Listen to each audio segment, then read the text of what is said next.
परम पूज्य आचार्य श्री चार चक्रवर्ती आचार्य श्री शांति सागर जी महाराज की जय। परम पूज्य आचार्य श्री वीर सागर जी महाराज की जय। परम पूज्य आचार्य श्री शिव सागर जी महाराज की जय। परम पूज्य आचार्य श्री महावीर कीर्ति जी महाराज की जय।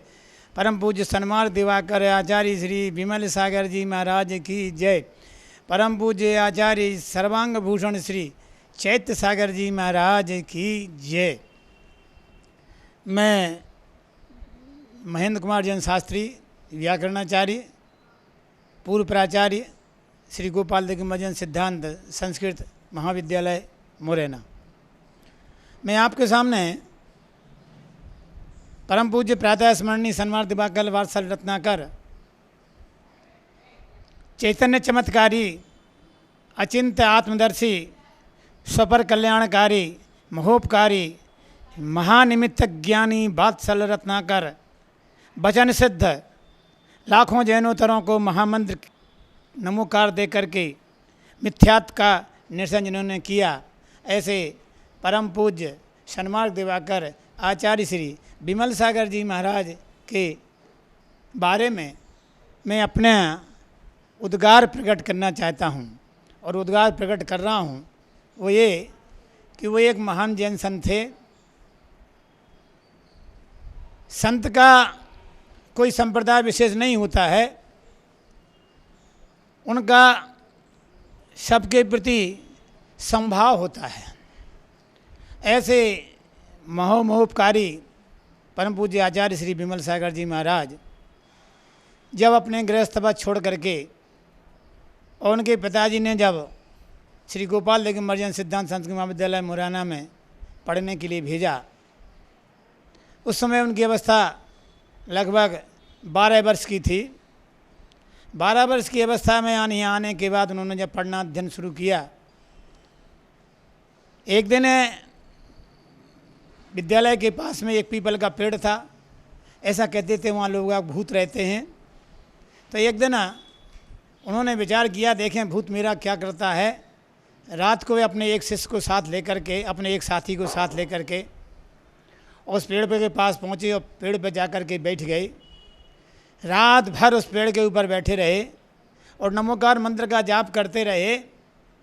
वो दूसरा जो साथी था वो तो डर के मारे भाग आया, लेकिन ये वहाँ पर रात भर बैठे रहे और सवेरे आकर के आराम से सकुशल विद्यालय में आ गए।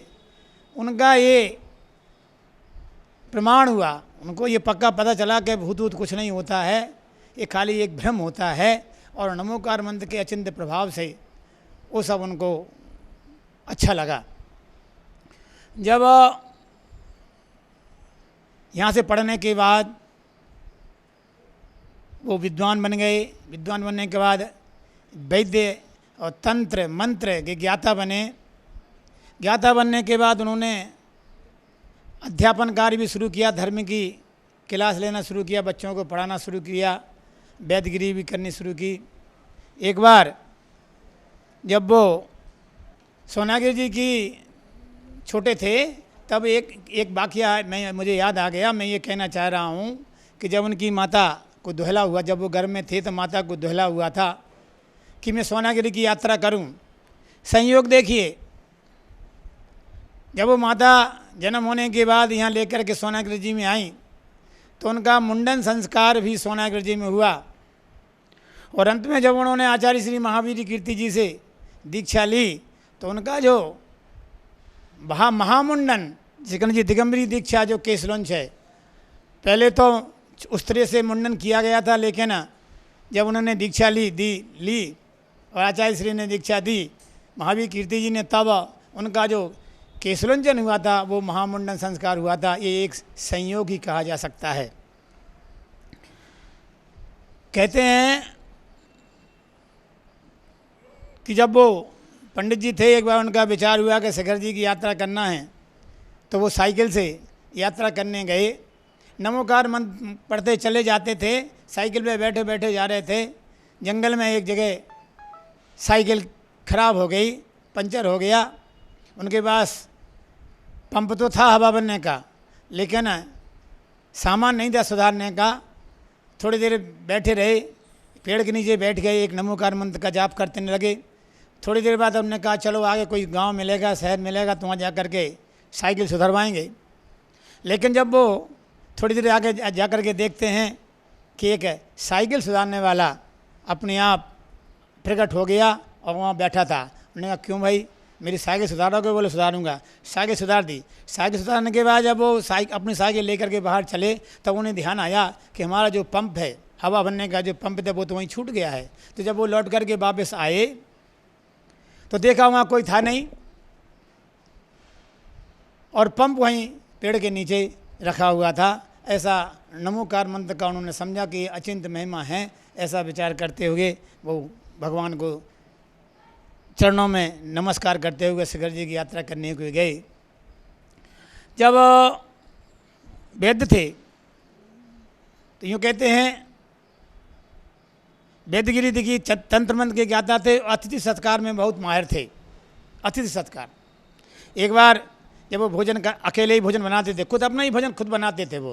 तो एक बार जब भोजन बना रहे थे, अब भोजन जब बन चुका, अचानक एक ब्रह्मचारी जी आए, बोले पंडित जी मैं भी आपके साथ भोजन करूँगा। बोले ठीक है। भोजन उन्होंने अपने लिए बनाया था, 2 आदमी भोजन कैसे करते, तो उन्होंने उन ब्रह्मचारी जी को भोजन करा दिया। दोबारा भोजन बनाने के लिए जब वो बैठे, फिर दूसरा थोड़ी देर बाद जो भोजन बना, दूसरे ब्रह्मचारी जी आ गए और उन्होंने कहा ब्रह्मचारी पंडित जी मैं भोजन करूंगा। उन्होंने कहा ठीक है आप भोजन कर लीजिए। अब क्या हुआ, 2 बार भोजन कर लिया, दिन का 1 बज गया, उन्हें कोई गिलानी नहीं हुई, कोई कष्ट नहीं हुआ, मन में किसी प्रकार की खेत खिन्नता भी नहीं आई। और फिर जब तीसरी बार उन्होंने कहा आप क्या करें, दाल चावल बना करके अपना पेट भर लेते हैं, फिर शाम को बना के देखेंगे। तब इतने में तीसरे कोई सज्जन आए, बोले पंडित जी मैं भोजन करूंगा। तो उन्होंने क्या किया, वो अपना जो दाल चावल बनाया था वो भी उनको खिला दिया। ऐसे वो अति सत्कार थे। और एक बार जब वो वैद्यगिरी करते थे, भोजन बना रहे थे, पुराना ज़माना था, लकड़ी फूंकी जाती थी, बड़ी मुश्किल से जलती थी, जला रहे थे, आंखों से आंसू निकल रहे थे। इतने में एक बूढ़ी अम्मा आई, बोली वैद्य जी मेरा नाती बहुत बीमार है, उसको दवा दे दो। पंडित जी बोले मैं अभी रोटी बना रहा हूँ, उसके बाद आना। पंडित जी बोले, नेमीचंद जी बोले कि नहीं बाद में आना। वो अम्मा जिद करती रही कि नहीं पंडित जी मैं तो दवाई लेकर के जाऊँगी, मेरा लड़का नाती बहुत बीमार है, कहीं मर गया तो वह ठीक नहीं होगा। तो उनको गुस्सा आई भोजन बनाते बनाते में, और उन्होंने एक कागज़ लिया और जो राख है चूल्हे की थी वो नमोकार मंत्र पढ़ के और राख रख करके उस पुड़िया में दे दी कि ले जा इसको पानी के साथ पिला देना। वो उनका इतना प्रभाव, इतनी श्रद्धा उस अम्मा की उस पंडित जी के प्रति कि वो गई और उसने अपने नाती को वो पानी में घोल करके वो राख जो थी जिसको उन्हें दवा समझ रखी थी वो राख उन्हें पिला दी और उसका नाती ठीक हो गया। दोबारा फिर जब ठीक हो गया, शाम को फिर आई कि बाबा जी जो आपने दवाई दी थी वो दवाई फिर से दे दो, मेरा नाती बहुत कुछ ठीक हो गया है, थोड़ी दवाई और दे दो। तब बोले कौन सी दवाई, उनको ध्यान ही नहीं था कि मैंने क्या दे दिया। और राग के प्रभाव से, नमोकार मंत्र के प्रभाव से वो बुढ़िया का जो नाती था वो नाती ठीक हो गया। ऐसे अनेक उदाहरण गुरुजी के बारे में हैं। वो जीवन में अद्वितीय थे, अनुपम थे, अवगुणदानी थे। मेरे साथ भी जब वो सन 71-72 के बीच में जब मैं बनारस में पढ़ता था, शारदा महाविद्यालय वाराणसी में पढ़ता था, मैं शिखर जी की वंदना करने के लिए गया। वंदना करने के बाद जब वापस मैं तलेटी में पहुंचा तो वहाँ विमल सागर महाराज जी बैठे थे। मैं जानता नहीं था कि जी कौन है। मैं वहाँ जा कर के बैठ गया, मैंने उनको नमोस्तु किया। नमोस्तु करने जो मैंने नमोस्तु करके बैठा तो बोले क्यों पढ़ता है, मैंने कहा हाँ पढ़ता हूँ। फिर बोले तू मंझला है, दूसरे नंबर का है, मैंने कहा हाँ। मैंने सोचा जी महाराज हैं कि क्या दानी हैं, क्या हैं, तंत्र मंत्र क्या हैं, क्या जानते हैं, मेरे बारे में क्यों पूछ रहे हैं, और सब बताते चले जा रहे हैं अपने आप। फिर अंत में बोले तू कुछ अपने घर वालों को करेगा तो नहीं, तो क्या कर। मैंने कहा क्या करूं, क्यों नहीं करूंगा। बोले क्या ऐसा कर तू मेरे साथ हो जा। तो मैंने कहा आप क्या करोगे। बोले मैं नंगा हूँ, तेरे को भी नंगा बनाऊंगा। तो मैंने उसमें कहा, मेरा लड़कपन था, युवावस्था थी, बीए में पढ़ता था, तो मैंने कहा कि मुझे नंगा नहीं होना। ऐसा कह के जब मैं थोड़ी देर बैठा रहा, मेरी गाड़ी का समय हो गया था तो मुझे जाना था, मैंने नमस्ते करके जब उनको वापस जाने लगा, बाहर निकला, एक सज्जन से पूछा कि भाई साहब ये कौन से महाराज हैं, क्या हैं, कुछ सनकी हैं क्या, कैसे महाराज हैं जी। मैं पूछ नहीं रहा था, हमारी बात पूछते चले जा रहे थे, कहते चले जा रहे थे। और अंत में जब मैं उठा तो वो बोले जा जा जा जा तेरा काम हो जाएगा। मेरा दिमाग खराब हो गया, कैसे महाराज हैं। तो जब उस व्यक्ति ने बताया कि ये विमल सागर महाराज हैं, मैंने कहा ठीक है, होंगे कोई महाराज, मैं नहीं जानता, मैं जानता नहीं था, मैंने को जानते नहीं, कभी नाम ही नहीं सुना था। लेकिन जब मैं बनारस पहुंचा तो मेरी सरकारी छात्रवृत्ति बंद हो चुकी थी, मेरे साथ के और लड़के थे उन सबकी छात्रवृत्ति बंद हो चुकी थी। 15 दिन बाद मेरी छात्रवृत्ति के पैसे मुझे, सिर्फ मेरी छात्रवृत्ति मंजूर करके आ गई और मुझे 900 रुपये की, उस समय सन 71 की बात है, 900 रुपये की मनी ऑर्डर आ गया और मुझे छात्रवृत्ति मिल गई। सब लोग कहने लगे कि तुम्हारी छात्रवृत्ति कैसे आ गई, हम लोगों की तो किसी की आई नहीं। तब मेरे मन में दिमाग चला, मैंने कहा अरे वो महाराज बैठे थे, उन्हीं महाराज की कृपा हुई, उनने कहा था जा जा तेरा काम हो जाएगा। मैं चला आया, तो मैं उनको बहुत उनके चरणों में मैंने उनको नमस्ते किया परोक्ष में, और मैं अपनी यात्रा करता हुआ वापस बनारस पहुंच गया। अभी जब वो बुंदेलखंड की यात्रा करने के लिए जा रहे थे और बुंदेलखंड की यात्रा के बाद शिखर जी जा रहे थे जहां उनकी 1984 में समाधि हुई, उसके पहले जब यहाँ मुरैना में आए तो 1 से 2 बजे तक बताते थे, 1 से 2 बजे का टाइम था। मैं विद्यालय में प्राचार्य था तो मेरा मन करता था कि मैं भी आचार्य श्री के दर्शन करूं, उनके पास बैठूं। जब शुरू में जब वो यहाँ आए तो बोले, मैं गया, बोले तुम कौन हो, मैंने कहा मैं यहाँ प्राचार्य हूँ महेंद्र कुमार शास्त्री। अच्छा तू पंडित है, मैं कहा हाँ पंडित हूँ। बोले मैं यहाँ, ये मेरा ज्ञान तीर्थ है, मैं यहाँ पढ़ता था, मैं इस 3 नंबर कमरे में रहता था, मैं यहाँ 3 दिन रुकूँगा कम से कम ज्ञान तीर्थ में। मैंने कहा महाराज जी नहीं, आप 3 दिन नहीं रुकेंगे, कम से कम 15 दिन से कम नहीं रुकेंगे। बोले अच्छा तू कैसे जानता है, मैंने कहा महाराज मैं भी कुछ जानता हूँ।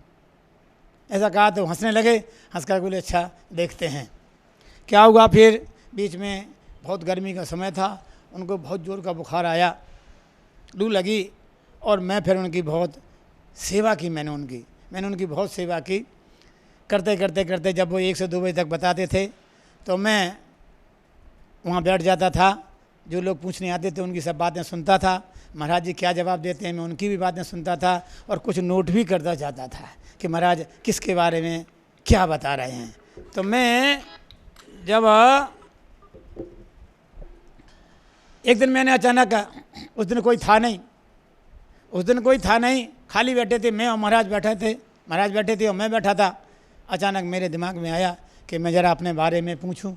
तो मैंने कहा महाराज जी मेरा मकान बनवा दो। आपस में जैसे अब मेरा क्या है, 10 दिन 12 दिन बैठते कुछ लगाव सा हो गया था, कुछ राग सा हो गया था महाराज जी के प्रति, और महाराज जी मेरे को बहुत स्नेह करते थे, बहुत आशीर्वाद देते थे। मेरे बच्चों की भी ऊपर भी उनकी बहुत कृपा थी, बहुत आशीर्वाद देते थे बच्चों को भी।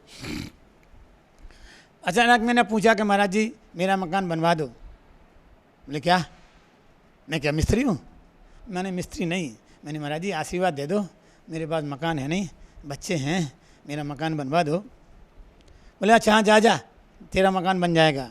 मैंने कैसे बन जाएगा, पैसे तो है नहीं, जगह भी नहीं मिल रही है। बोले जगह झूठ बोलता है मेरे से। बोले देखो सामने बैठे हैं, मेरे से बोले तू झूठ बोलता है, तूने जगह देख रखी है ना वहाँ, लेकिन उसमें एक उस जगह में एक कमी है, जो जगह है उस जगह के सामने दीवार आती है, वो थोड़ी अशुभ पड़ती है, तो ऐसा करना बगल वाली जो गली है उस गली से गेट खोल लेना, तो तेरा वो दिशा दोष है वो ख़त्म हो जाएगा। अंत में मैंने पूछा कि महाराज जी पैसे कहाँ से आएंगे। बोले सब आ जाएंगे, तू बनाना शुरू कर, ऐसे ही तू बनाना शुरू कर, तेरा मकान बन जाएगा। चलो मैंने कहा नमस्ते महाराज, ठीक किया। फिर मैंने थोड़ी देर बाद मुझे महाराज जी मेरा जो पैतृक घर है ललितपुर जिले के अंदर ककड़ारी ग्राम है, महाराज जी वहाँ लोग वहाँ कहते हैं कि तुम्हारे यहाँ अटूट संपत्ति है उस तुम्हारी मकान में। 1 सेकंड भी नहीं लगाया उन्हें, बोले हाँ है। मैंने कहा मैंने बात पूरी कर नहीं पाई और आपने ये बात कही, कैसे मालूम पड़ा कि आपको हमारे मकान में बहुत धन है। बोले मैं मैंने कहा आप वहाँ हो आए? बोले हाँ मैं हो आया वहाँ। तो मैंने कहा मैंने अब उनकी परीक्षा लेनी चाहिए या कुछ समझो, तो मैंने मुझे शंका हुई कि इतनी जल्दी कैसे हो आए मेरे गाँव। मैंने उनसे कहा कि अच्छा जी बताओ महाराज जी, आप यदि हमारे गांव हो आए तो हमारे गांव में, हमारे मकान में कितने गेट हैं, कितने दरवाजे हैं? बोले तीन दरवाजे हैं। मैंने कहा महाराज जी यही नहीं है, इसका मतलब कि आप गए नहीं। मैंने कहा मेरे मकान में तो 2 दरवाजे हैं। बोले नहीं, तेरा मकान और तेरे को नहीं पता है कि 2 दरवाजे हैं कि 3 दरवाजे हैं? तब बोले देख ध्यान से देख। तो मैंने ध्यान से देखा और मैंने कहा हाँ मेरे भाई साहब ने पिछले मकान के पीछे वाला भी दरवाज़ा निकाल लिया है, 3 दरवाजे हैं। तब मैंने उनको नमूस तो किया, कान पकड़े अपने, माफ़ी मांगी, महाराज जी गलती हो गई। फिर मैंने अंत में कहा महाराज जी वो सुने नहीं, समझ गए होंगे कि क्या पूछने वाला है। मैंने कहा महाराज जी वो जो माल रखा है मकान में वो उसकी रास्ता बता दो कैसे मिले। बोले अब तू उठ जा यहाँ से। चुप हो गए महाराज, उन्होंने कुछ नहीं कहा। बोले अब यहाँ से जा, अब कुछ नहीं बोलूँगा तेरे से, अब तेरे से बात नहीं करूँगा। उन्होंने नहीं बताया क्योंकि धन्यगढ़ में कोई परेशानी हुई हो, कभी कोई जो भी वाक़या हुआ हो, तो ऐसे आचार्य श्री विमल सागर जी महाराज हुए। मैं उनके बारे में क्या कहूँ, मेरे ऊपर तो उनका इतना उपकार है, वो आशीर्वाद दे करके मेरे हो गए थे, चिंता मत करना तेरा मकान बन जाएगा। और उनकी कृपा से, भगवान पार्श्वनाथ भगवान की कृपा से और उनकी कृपा से मेरा मकान 3 मंजिल मकान और बिल्कुल मंदिर के पास में ही बना हुआ है और मैं उसमें सुखपूर्वक अपने बच्चों के साथ निवास कर रहा हूँ। मैं उनको बहुत बहुत सविनय सादर, चूँकि वो इस समय यहाँ है नहीं, लेकिन मैं उनको श्रद्धांजलि अर्पित करता हूँ। और जब विमल सागर जी महाराज इतने तपस्वी जीव थे, तपस्वी साधु थे कि उन्होंने अपने जीवन में कम से कम 5000 उपवास किए, 5000 उपवास किए। और जब वो सोनागिरी जी में विराजमान थे, उसमें पंडित मक्खनलाल जी जो कि उनके गुरु होते हैं, उनको वो बार बार बोलते थे कि मक्खनलाल जी, पंडित जी मेरे यहाँ आ जाओ, मैं आपकी बहुत सेवा करूँगा। आपने मेरे को पढ़ाया लिखाया मारा और इस योग बना दिया कि मैं ऐसा बन गया, लेकिन आप ज्यों के त्यों हैं, आप मेरे पास आ जाओ, मैं आपको दीक्षा दे दूंगा और आपकी बहुत सेवा करूंगा। लेकिन मक्खनलाल जी बोलते रहे कि नहीं, मैं तो अपने कहीं नहीं जाऊंगा, मैं अपने घर में ही मरूंगा। अंत में उनकी वही दशा हुई। मरने के, मक्खनलाल जी के मरने के पहले जब उन्होंने आचार्य श्री सोनागिरी जी में विराजमान थे, तब उन्होंने एक 8 पद बनाए। 8 पद बना करके उन्होंने उनको आचार्य श्री को, विमल सागर जी को कोई पद भी देना चाहते थे उन श्लोकों के अंदर। तो उन्होंने विचार किया, तो मैं चूँकि मुरैना विद्यालय में उस समय आ गया था, तो मेरे को, मैं व्याकरणाचार्य हूँ, इसलिए मेरे को उन्होंने बुलाया। मेरे को जब से मैं यहाँ विद्यालय में आया हूँ तब से ही पंडित मक्खनलाल जी का मेरे ऊपर बहुत उपकार है। और जो भी काम होता था वो मेरे को बुलाते थे। कोई भी कमी हो, कोई देती हो, कोई पूछना हो, कोई बात करना हो, मेरे को बुलाते थे। उनका मेरे भी बहुत स्नेह था, तो मेरे को बुलाया। बोले महेंद्र कुमार जी, मैंने एक श्लोक बनाए हैं आचार्य श्री के बारे में और उनको एक उपाधि देना है। अब उपाधि कौन सी उपाधि दे जाए? तो बोले मेरे से संयम शिरोमणि। बोले नहीं महाराज। मैंने कहा ठीक नहीं है पंडित जी, तो संयम दिवाकर। मैंने कुछ नहीं।